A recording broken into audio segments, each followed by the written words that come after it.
Welcome back, everybody. You're watching The Hunt. So that was a really fun segment before, and I'm really excited to bring with you this next segment as well with my guest, Carrie Severson.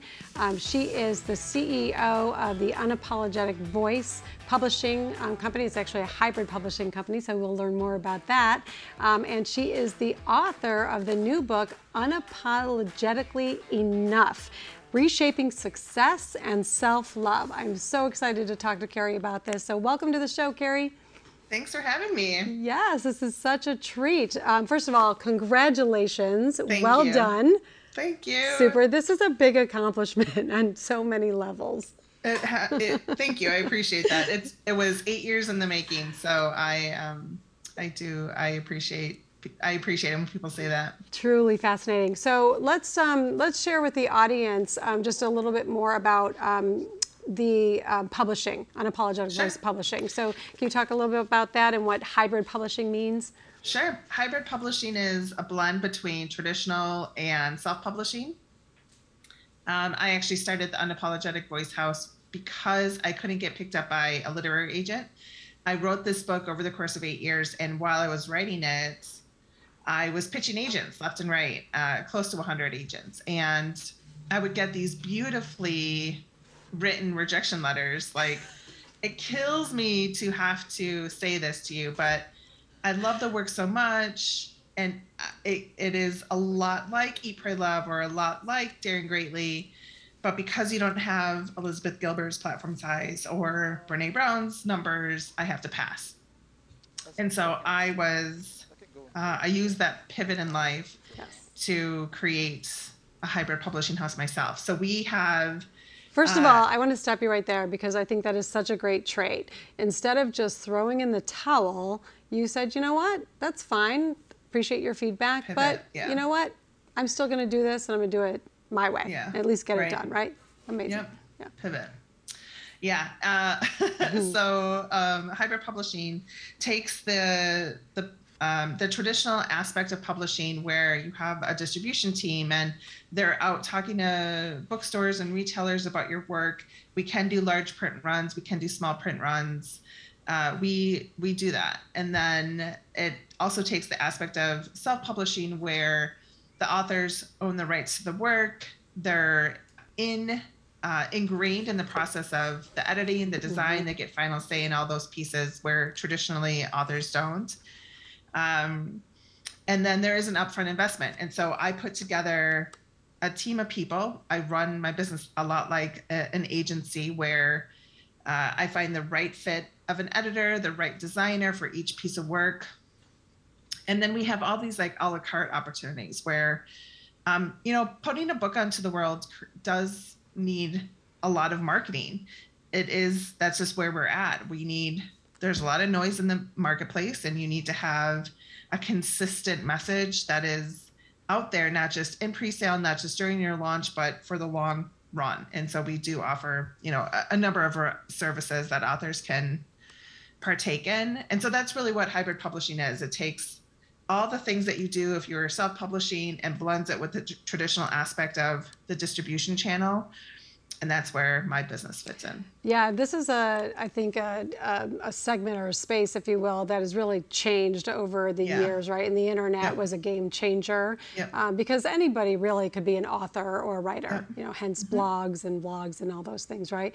But what's great, I think, about what you're doing is that, and I often say, I'm paying you for your opinion, not my opinion, if I'm going to hire you to do something. So, and that's what people do. They're hiring you because you're the expert in this space and you can really move them along faster, right? Because everybody has a book to write, right? Right. Yeah. Yep. And whether they're able to kind of access it and get it out into the world is really, it's a challenge. And so many people don't. We sit in the space of, I want to get it out someday and someday I'll do it.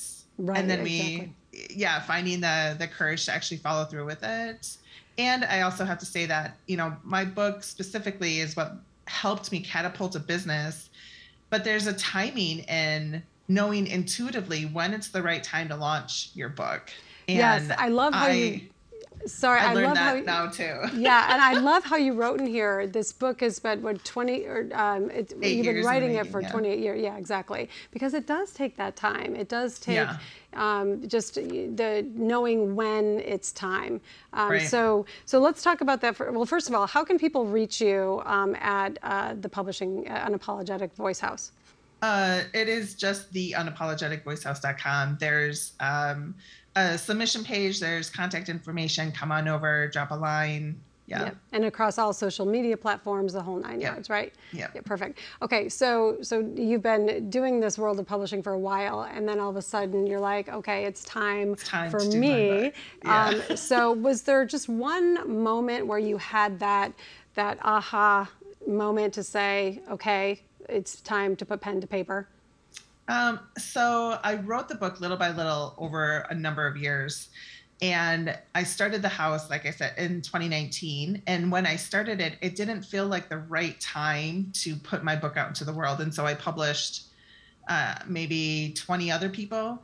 Mm-hmm. By the end of 2020, the middle of 2021, I started to feel this nudge of like, we're in the middle of COVID. People are really looking at their own stories and finding the courage to move forward with it. And there was this voice deep back in my heart that was like, you started this whole thing because there's this book sitting in your computer.